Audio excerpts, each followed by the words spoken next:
அனைவருக்கும் வணக்கம்.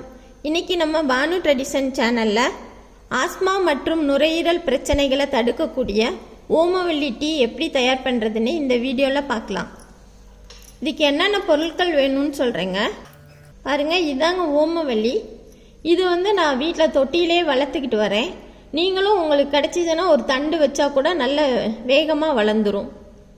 இது எல்லா வீட்லேயும் இருக்க வேண்டிய மூலிகைங்க. இது ஒரு 20 இலைகள் எடுத்துக்கோங்க. துளசி ஒரு 15 இலைகள், இஞ்சி 1 துண்டு, மிளகு 10 நம்பர், கருப்பெட்டி 50 கிராம், தேன் 2 ஸ்பூன் ஊற்றணும்.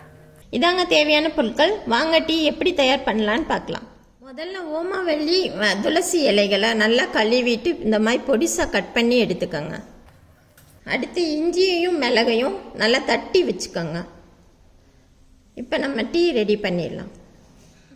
நம்மளுக்கு 4 கப்பு டீ வேணும்னா 5 கப்பு தண்ணி வச்சுக்கலாம். தண்ணி நல்லா லேசாக சூடானோன்னா இஞ்சி மிளகு தட்டி வச்சதை போட்டுருங்க.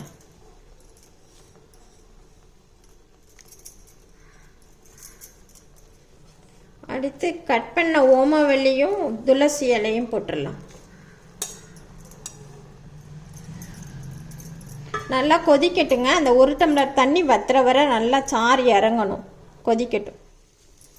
நல்லா டீ நல்லா கொதிக்குதுங்க. இப்போ இன்னும் கொஞ்சம் நேரம் கொதிக்கட்டும்.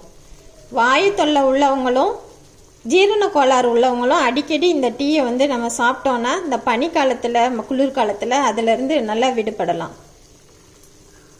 5 நிமிஷம் நல்லா கொதிச்சிருச்சு. இப்போ நம்ம பனங்கருப்பட்டியை சேர்த்துக்கலாம். கருப்பட்டி சேர்க்கையில இன்னும் கொஞ்சம் உடம்புக்கு ரொம்ப நல்லது.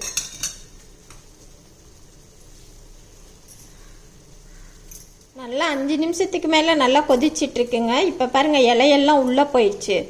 இப்போ அந்த வீடே மணக்குது கமகமன்னு. கருப்பட்டி வாசனையும் இந்த ஓமவல்லி வாசனையும் அப்படியே நல்ல வாசனையாக இருக்குது வீட்டுக்குள்ளே. இப்போ நம்ம அடுப்பை ஆஃப் பண்ணிடலாம். டீ தயாராகிடுச்சு. இப்போ டீயை நம்ம ஒரு பாத்திரத்தில் வடிகட்டிடலாம்.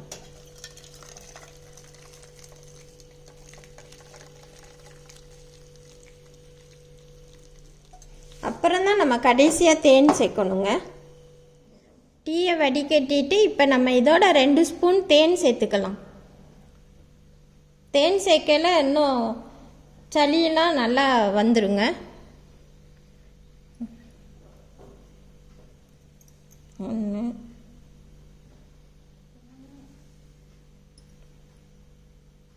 நல்லா கலந்துட்டு நம்ம இப்போ சர்வ் பண்ணிடலாம். நோய் எதிர்ப்பு சக்தி தரக்கூடிய ஓமவல்லி மூலிகை டீ தயாராகிடுச்சுங்க. ரொம்ப ரொம்ப சூப்பராக இருக்குது. நீங்களும் வீட்டில் ட்ரை பண்ணி பாருங்கள். நன்றி, வணக்கம்.